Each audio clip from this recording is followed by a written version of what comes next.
Ја малце сакам да изразам некоја резерва околу тоа да го наречеме граѓанскиот сектор неконзервативен наспроти граѓаните кои што доминантно се конзервативни. Јас дури би рекол дека да, полиберален е, меѓутоа не можеме да го наречеме либерален граѓанскиот сектор, особено ако направиме разлика помеѓу номинално искажаните ставови и праксата, особено праксата на диалог помеѓу граѓанските организации и граѓанските активисти и начинот на кој што тие всушност се одредуваат кон различностите. Така што мислам дека тоа е една од работите што би требало да ги земеме предвид во една критичка диспозиција кон граѓанското општество. Прво, јас би кажал дека всушност кога зборуваме за ефектот на заробената држава денеска, особено е важно да не заборавиме тоа што се случуваше изминатиот период. Меѓутоа, истовремено, тоа што е сега наша, да кажам, задача, е всушност критички да погледнеме отаде самото заробување на државата и всушност да ги погледнеме условите кои што придонесоа да таа држава биде заробена. И во таа смисла ќе можеме полесно да откриеме што е она што всушност беше експлоатирано од една паразитна, да кажам, елита, и која тоа ќе го дознаеме, ќе можеме да знаеме дека доколку дое уште некоја друга елита со слични позиции ќе може да го експлоатира ако не го решиме. Извини, само едно подпрашање во делот на време. Дали ни е потребна поголема временска дистанција или мислиш дека ова е во овој момент доволно за да можеме објективно да процениме што се случува? Никогаш не е доволно. Мислам, јас сум од луѓето што цело време сакаат да пробиваат дедлајни, така што мислам дека и не е некоја лоша работа всушност да се почека, меѓутоа истовремено до кога ќе чекаме пред да почнеме да ги правиме анализите, така што не би навлекол во тоа. Една од клучните работи што треба да ги знаеме кога треба да одредиме во какви услови екзистираат граѓанските организации е да го знаеме непобитниот факт во Македонија дека односот кон општеството на граѓаните е сериозно одреден од симпатизирањето на одредена политичка партија. Македонија, за жал, е се уште прилично во таа смисла хомогено општество, дека вие класа, образование, значи обемот на најразличен капитал, значи дали сте високо образован, ниско образован, дали сте побогат, посиромашен, се уште не го дели така општеството во смисла на вредности, па можете да кажете високо образованите луѓе се полиберални или имаат либерални вредности. Не. И особено тоа што е важно е дека всушност начинот на кој што луѓето го оценуваат општеството е одреден од припадноста кон политичките партии. И тоа, кога ќе го знаете, ќе видите и ќе можете да ги, особено анкетите да ги разберете, како се менуваат тие работи. Значи, пред, не знам, кога беше, пред 5 години, оцената кон тоа што се случило во изминатите 22 години тогаш, од независноста на Македонија, до каде стигна општеството, како се разви демократијата, оние што се за ВМРО, што биле за ВМРО, викаат, транзицијата беше супер, а нели тоа оди контра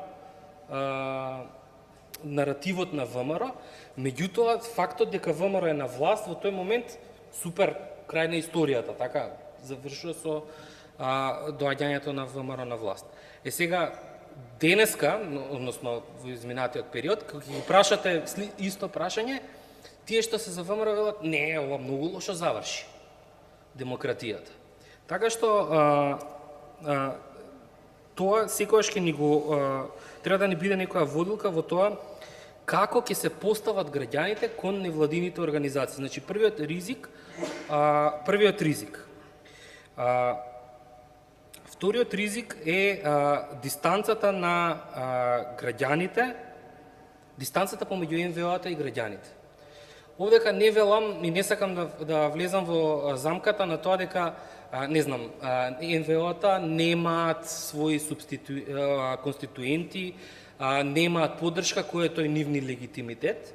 Дури и think tankovите имаат свој легитимитет, меѓутоа тогаш кога е прекасно, затоа што го имаат легитимитетот од граѓаните, имаат и она директна граѓанска поддршка, што е нетипично за нивната природа, меѓутоа во услови на криза.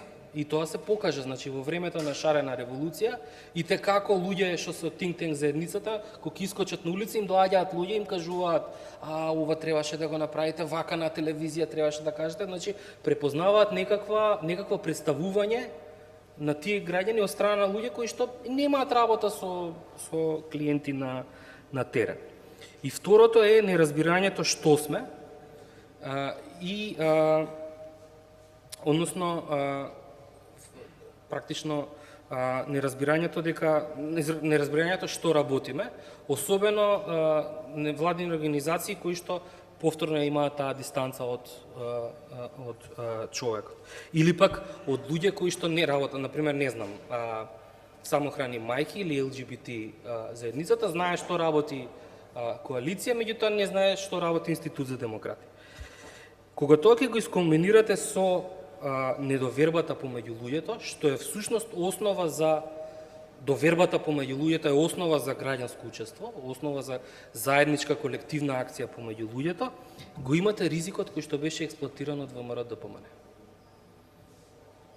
Сега, зашто велам сега се уште го имаме ризикот? 50% од луѓето кои што ја поддржале опозицијата, луѓе кои што излегоа на улици, заедно со многу членови на граѓански организации, во 2015, 16 и така натаму, сметаат дека граѓанските организации се за остварување на лични интереси и перење пари. Така што вака може да ни се случи како граѓански сектор да биде тоа мислење, таа одреденост на граѓаните кон невладините организации и искористена. Сега, на кратко. Основното прашање е какво граѓанско општество ни треба. И сега тука прашањето е кој е тој ни, кои се тие ние, кои сме. Ако се однесува на граѓаните општо, вклучително и нас меѓутоа како граѓани, задачата на граѓанското општество е во три димензии. Стандардни, ништо ново. Подобрување на работата на власта, на дополнување на работата на власта или споделена надлежност на некакво прашање или критика на власта. Тоа се трите работи. И тоа, ако на граѓаните им треба некакво граѓанско општество, тоа е такво граѓанско општество.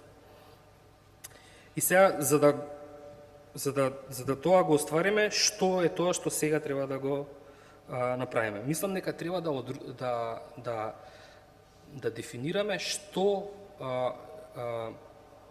кој се е граѓанско општество. Заради тоа што имавме тенденции да кажеме овие не се прогресивни, не се граѓанско општество, или овие се прогресивни, не се граѓанско општество. И мислам дека дефиницијата е повеќе од потребна. Со кој не можеме да соработуваме? Не можеме да соработуваме со оној кој што сака да спречи ние да постоиме. Тоа е најмалиот заеднички содржател за сите организации кои што треба да бидат да можеме да ги наречеме дел од граѓанско општество. Значи, оние организации кои што без разлика колку се разликуваат од другите, ако немаат проблем со тоа другите да постојат, тие може да бидат дел од граѓанското општество. Може да се сами, може да се најконзервативни, меѓутоа ако немаат проблем другите да постојат, тогаш може да бидат граѓанското општество. И сметам дека покрај солидарноста на граѓанските организации, мислам дека треба да ја даеме оперативна насока што значи тоа солидарност. Зашто убаво е да кажеме солидарност ни треба, меѓутоа што е тоа? По мене солидарноста е дека треба да ја разбереме различната улога на различните организации. Некои организации до последен момент ќе сакаат да соработуваат со власта, да пробаат со соработка да променат некакво однесување, некаква пракса, а некои организации многу бргу ќе критикуваат.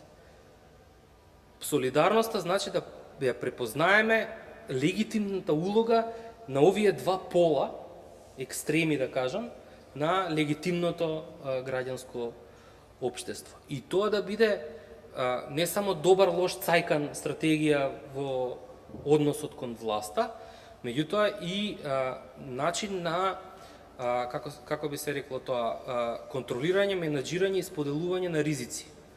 Заради тоа што во минатото, иако дојдовме природно да соработуваме нели со Blueprint иницијативата, платформа за антикорупција и различни иницијативи кои што се испопојавија, кои што беа природни иницијативи, мислам дека уште подобро и побрзо можеби ќе го решавме проблемот, доколку на време се договоревме како ќе ја играме улогата на добар лош цајкан и како ќе ги споделуваме ризиците, затоа што некој го навлече целиот ризик на себе и на крај му се деси влез од колку и да се институции